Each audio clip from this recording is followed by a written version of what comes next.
A 10-year program of action from 2011 to 2020 was adopted on Friday to mobilize sustainable economic growth in the world's 48 least developed countries. The culmination of the 4th United Nations Conference, created to help the world's poorest countries, brought together nearly 10,000 participants, including 36 heads of state and government, 96 ministers, and 66 presidents of international organizations, along with countless UN officials, to Istanbul, Turkey, where week-long discussions and negotiations ended in success. As the chair of the 4th United Nations Conference on the LDCs,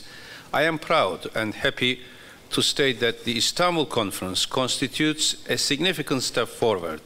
a milestone in addressing the problems confronted by the least developed countries. It represents the political will and determination of the heads of the state and government of the member states, the leaders of the international community, and other stakeholders. One other element which is, in my view, is very important is the decisions of donor countries to, at the national level, to come up with a special investment regimes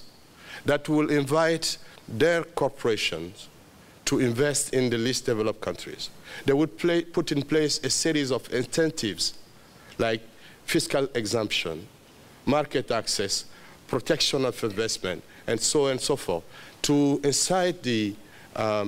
multinationals to take interest and invest in the LDCs. Turkey's Foreign Minister Ahmet Davutoglu revealed that the Istanbul Plan of Action is built upon 4 key pillars: a framework to close the widening economic gap between developed economies and the LDCs, the empowerment of the LDCs with increased aid commitments, a consensus-driven approach that draws support from governments, private sector, and international organizations, along with follow-up mechanisms to ensure the action plan stays on track and holds both LDCs and development partners accountable. We have agreed that development is first and foremost the responsibility of LDCs themselves.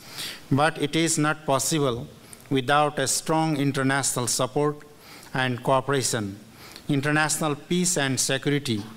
common prosperity, principle of equity and justice, demands inclusive growth and development at all levels. Welcoming the achievements made at the conference, host country President Abdullah Gül reportedly said, "I am humbled by the fact that this week in Istanbul, we have charted a new course for sustainable development that will enable LDCs to graduate from this category. The nearly 1 billion people who today are having to survive on less than $1 a day may indeed have a brighter future." The overarching goal of the program of action is for LDCs to overcome structural challenges in order to eradicate poverty, achieve the Millennium Development Goals, and enable graduation from the LDC category. Afaf Kanja for South News in Istanbul, Turkey.